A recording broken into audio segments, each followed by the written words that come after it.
Si vous suivez l'actualité sur Car Isaac, vous avez remarqué que pour la première fois de l'histoire, les constructeurs allemands étaient absents du salon de Genève. Et vous savez, on est un petit peu taquin à Car Isaac et donc on a décidé d'aller en voiture allemande électrique à Genève. Pour ma part, Audi Q4 e-tron dans sa version 45 est fort d'une batterie de 77 kWh qui lui permet normalement de parcourir au minimum 510 km avec un moteur de plus de 280 chevaux. Donc on va voir si il va réussir à relever ce challenge, sachant que Paris-Genève il y a à peu près 540 km, aller-retour ça fait un peu plus de 1000 km. Comment va-t-il se comporter? Combien vais-je perdre de temps par rapport à une version thermique? C'est ce qu'on va vous dire.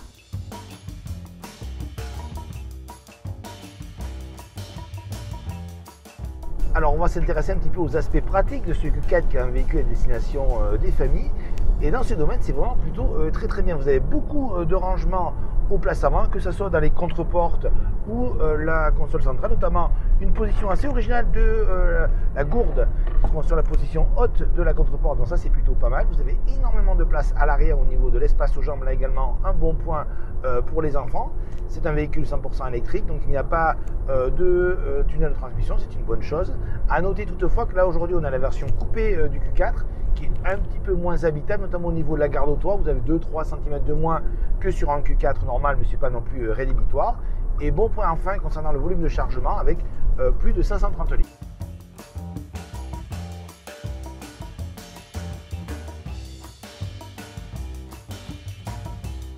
Alors, premier arrêt avec mon Q4, j'ai parcouru à peu près plus de 200 km, je suis dans les environs de Avallon. Et comme vous pouvez le voir, il y a du monde. Hein. Borne de recharge, j'ai eu la chance, j'ai pris la dernière borne de recharge puissante 300 kW, car autrement c'était du 150 kW, ça aurait été moins rapide. Donc là, je suis arrivé, il me reste à peu près 20%, je vais repartir quand j'aurai 80%, ça tombe bien, il est midi, je vais aller déjeuner.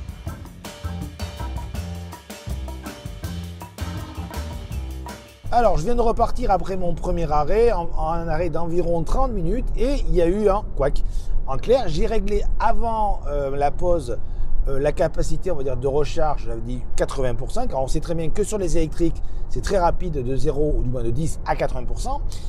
J'ai fait pareil sur l'appli et au final, la voiture a continué à charger après 80%. Donc dommage pour moi, le lieu où j'étais ne captait pas très bien, il n'y a pas beaucoup d'internet. Donc résultat, j'ai dépassé les 80%, donc j'ai perdu du temps. C'est beau d'avoir de la programmation quand ça marche.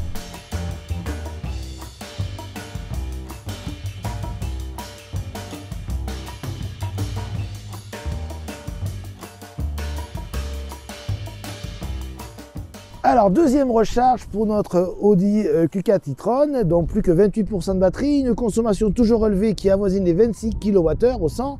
Et donc, on voulait se recharger pour la deuxième fois. Petite blague, nous avons une Audi, hein, et on est chez BMW, je vous le donne à 1000.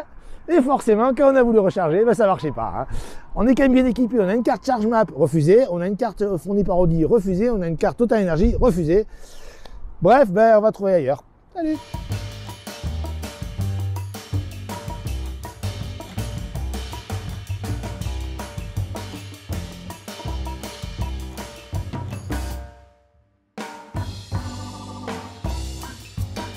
Alors ça y est, cette fois-ci c'est la bonne, c'est vraiment la deuxième charge. Alors je vous cache pas qu'on a quand même pas mal transpiré, hein, puisque là vous avez vu que la seconde chez BMW ne marchait pas. Donc maintenant on est sur une station normale d'autoroute avec 14% d'autonomie en restant, c'est à peu près 40 km. Donc on a un petit peu transpiré, heureusement on y est arrivé. Et maintenant c'est fait, la voiture recharge.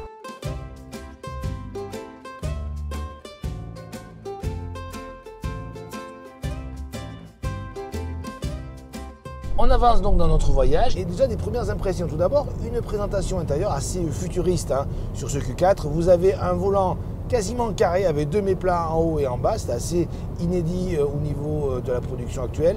Vous avez des commandes haptiques également pour la radio sur chaque côté et chaque branche du volant. Là également, c'est assez moderne. Et vous avez une planche de bord assez massive qui s'avance énormément dans l'habitacle avec des bons matériaux. Par exemple, au niveau du plastique, c'est plutôt plastique moussé. Vous avez sur le haut de la planche de bord de l'aluminium. Il faut le signaler, c'est du vrai aluminium. Et un écran de à peu près 11 pouces qui est légèrement tourné vers le conducteur. Heureusement, cet écran ne gère pas tout. Vous avez des commandes de climatisation physique, ça c'est plutôt bien. Et donc finalement, une ambiance assez premium, ce qu'on attend de chez Audi. Et on va parler maintenant de confort et d'insonorisation. Alors concernant le confort, il n'y a rien à dire, c'est vraiment très bien. Bon, des sièges qui se maintiennent bien. Au niveau de l'amortissement des suspensions également, c'est très bien. Les mouvements de caisse sont bien contrôlés.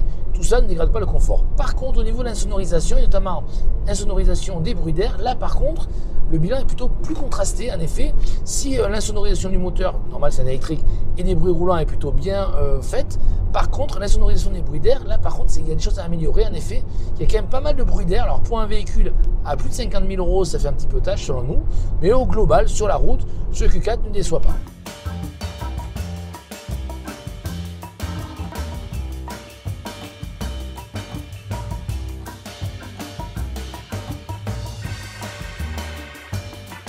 Alors ça y est, on est à Genève, à mi-parcours. On a parcouru à peu près 500 km là maintenant. On est à côté du lac de Divonne. Alors premier bilan de ce Q4 e-tron. Un bilan quand même très mitigé. Au niveau de la conso, c'est vraiment pas terrible. On est à 25 kWh au 100, ce qui est quand même beaucoup. Il a fallu nous arrêter déjà 2 fois. En plus, on a eu des problèmes de configurateur avec l'application, mais également la voiture, parce qu'on avait dit qu'on s'arrêtait à 80% de recharge et la voiture a continué malgré cette indication. Donc là-dessus, quand même, ça reste assez perfectible. Pour le reste, on a un véhicule confortable, bien conçu. En termes d'ergonomie, c'est pas mal du tout. La qualité perçue également. Donc c'est vraiment les 2 points qui fâchent. C'est quand même les 2 points qu'on teste aujourd'hui, à savoir l'autonomie et la consommation.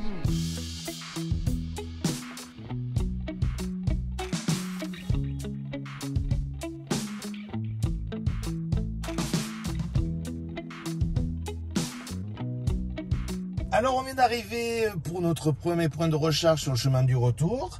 On a suivi toujours le planificateur qui nous fait arriver sur une borne 22 kW. Mauvais plan, deuxième fois, le planificateur de chez Audi, c'est pas ça.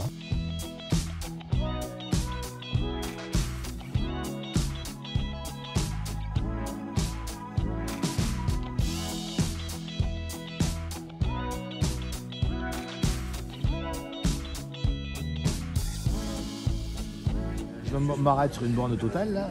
On essaie 3 bornes totales, ça marche pas. Et juste avant de s'arrêter, j'avais eu un message d'erreur de la voiture qui me disait problème d'entraînement moteur.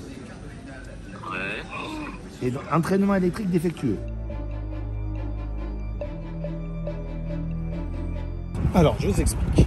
Parce que moi, je suis parti donc accompagner cette virée avec 3 voitures électriques pour un Paris-Genève, Genève-Paris. Et avec cette voiture balai, donc c'est une Volvo magnifique hybride, je viens de faire le plein, 870 km d'autonomie. Je m'apprêtais à rentrer directement à Paris et quand j'ai vu sur le bord de la route que nos amis avec Olivier s'apprêtaient à faire, plutôt sur notre WhatsApp, s'apprêtaient à faire une pause, je me dis ouais, je vais aller les voir un peu pour voir comment ça se passe. Parce que j'avais une petite intuition, évidemment ils sont en rade, voilà.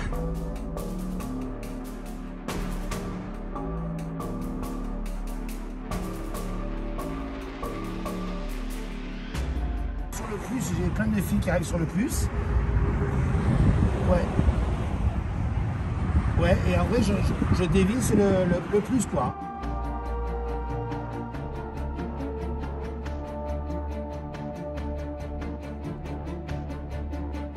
Et ça marche, et c'est parti. Et voilà, donc ça veut dire que propriétaire de voiture électrique, si vous êtes confronté à ce problème, mettez dans votre coffre une clé de 10 systématiquement. Ça vous permettra peut-être de sauver la mise.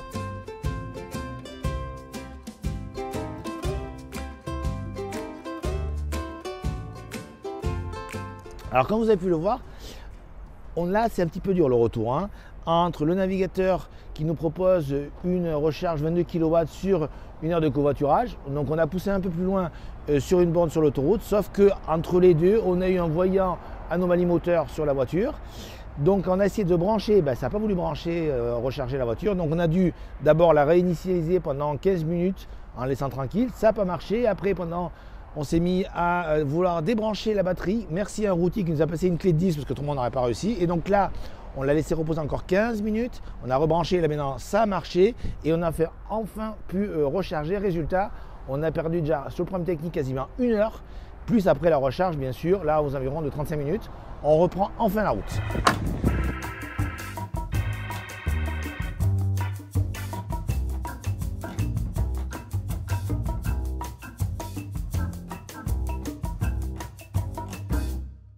Alors faire 1000 km en voiture électrique est toujours riche en enseignements, on l'a déjà vu précédemment et c'est le cas aujourd'hui avec cette Audi Q4.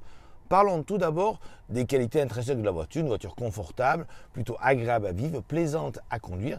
Mais il y a autre chose bien sûr avec une voiture électrique, c'est tout d'abord la consommation qui est quand même ultra importante car ça entraîne forcément l'autonomie. Et sur le Q4, malgré des conditions on va dire quand même classiques, on n'avait pas trop froid, on a une température entre 10 aux environs 10 degrés avec des pneus hiver, on a une consommation importante de 25,5 kWh au 100. Clairement ça réduit fortement l'autonomie de la voiture et ça entraîne forcément des conditions de voyage un peu plus longues que d'habituellement. À l'aller, on a mis, si on prend en compte que les charges, 1 heure de plus qu'avec une voiture thermique. Il est de même au retour. Mais il y a toujours des aléas malheureusement avec les électriques.